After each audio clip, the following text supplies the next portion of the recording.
Let's suppose that you were able every night to dream any dream you wanted to dream. And that you could, for example, have the power within one night to dream 75 years of time, or any length of time you wanted to have.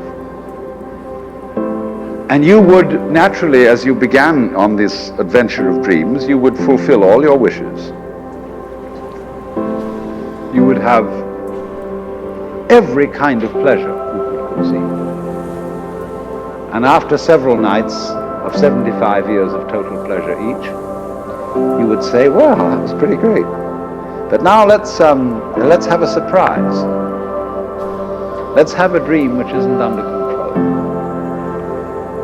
Well, something is going to happen to me that I don't know what it's going to be.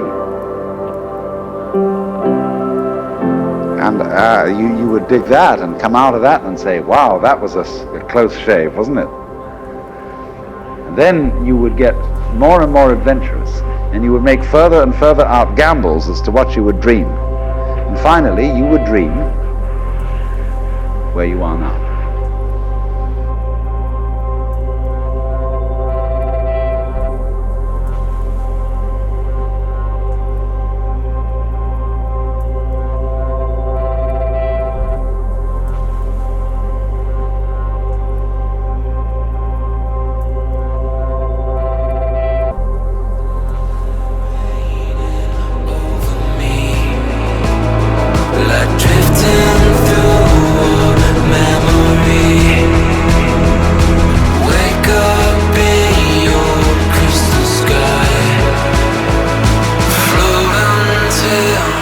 Fly.